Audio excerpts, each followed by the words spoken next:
Hello, hello. Welcome back to the fourth house on the right. I'm back out here in the garden, and guess what? We're starting over.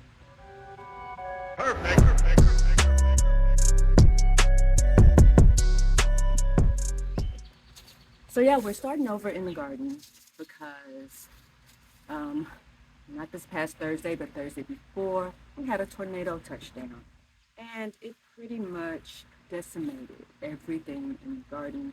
The onions aren't quite ready, but they're flopped over.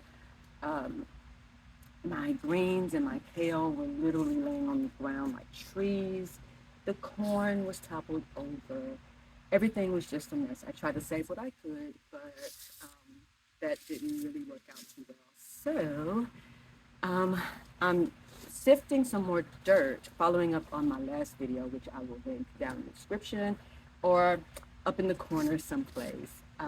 But following up on that last video, I am sifting some more dirt for my last pot that I have to replace and refill and replace the plants in because all the pots that are right here next to me were strewn all over the yard. So of course those were gone.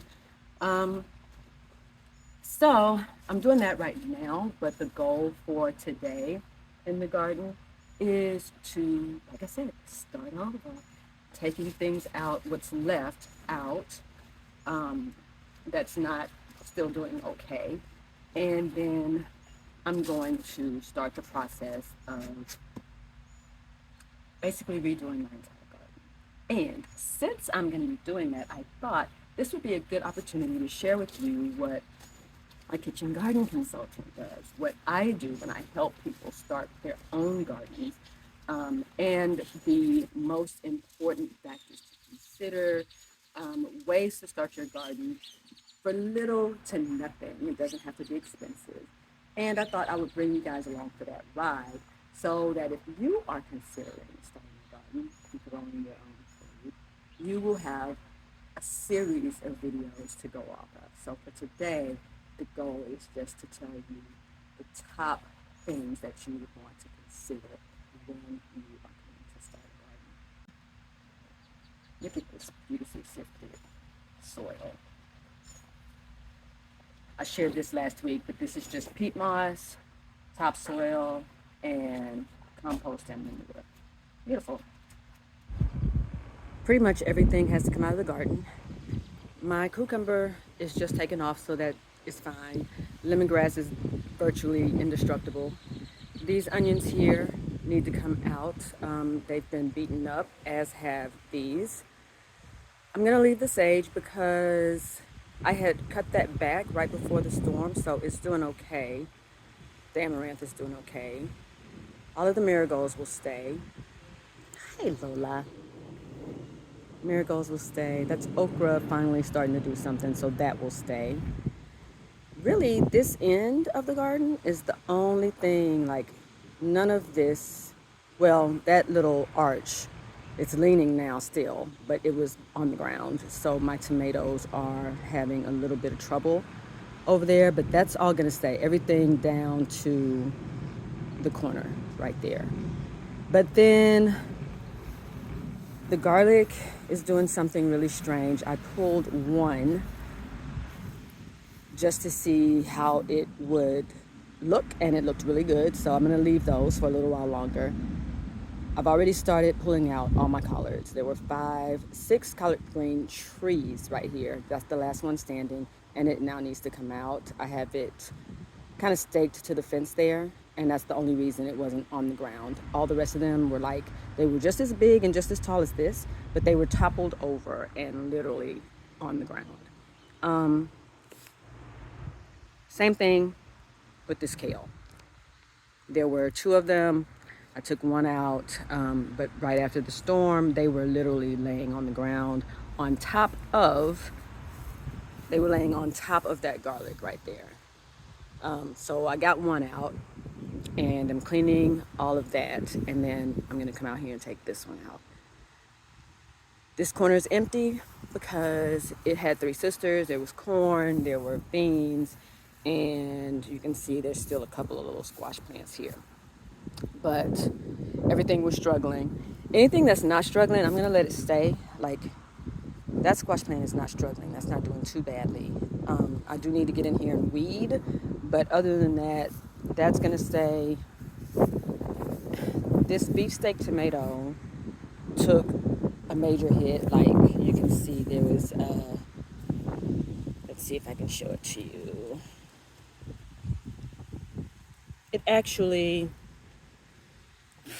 broke off. There was another tomato and another calendula over here, and they just bit the dust.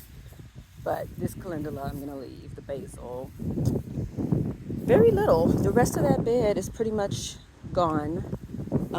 Same thing over here. Pretty much the exact same situation. And that's pretty much it. So by the time we're done, this bed, these two were the original beds that we had. This bed and this bed. And they're gonna be pretty much empty. I'm trying to get this done before the rains come. They're gonna be pretty much empty, except for the marigolds. I'm gonna leave all the marigolds on the edge.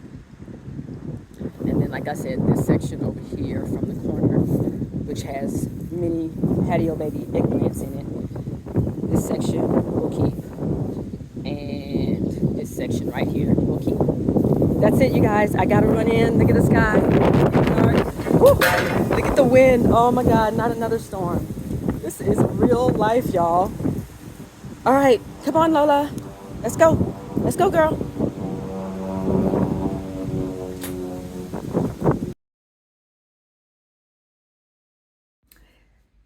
You guys, I couldn't make this up if I tried. So I didn't really get to do what I wanted to do in this video, which was to give you the top 5 things to consider when you're starting a garden, because that weather just that caught me off guard, and I legit could not make this stuff up even if I wanted to. So since I didn't get a chance to do that, I will do that in the next video in this series, that adds an extra video. There'll probably be maybe, I don't know, 3, well now maybe 4 to 5 videos on this subject of getting started and or starting over in the garden. So stay tuned for that next week, possibly sooner if, you know, the time permits. And I really do hope that you did get a message out of this video, which essentially is just that it's okay to start over in the garden when you need to. I've had to do it a couple of times. I did it maybe when I was new, maybe 1 or 2 years in, and then I did it last year. Actually, I had to do this because the garden got away from me. I was out there every day, but I was not being very efficient in how I dealt with the weeds and the bugs and all of those things. So I had to start over last year, and here we are again. I'm having to start over because of an act of God, force of nature. And like I said, that's okay. It's okay to have to do that. It's even okay. It's okay to fail because we learn things in the failures, right? So that's the message. That turned out to be the message for this video. It's not what it started out being, but I do appreciate you guys, and I do hope that you got that message, and that, you know, if you're feeling discouraged or are afraid to start a garden, that helps you out. Anyway, till next time, you guys, thank you so much for tuning in. I appreciate you, and I appreciate your support as always. Till next time, bye.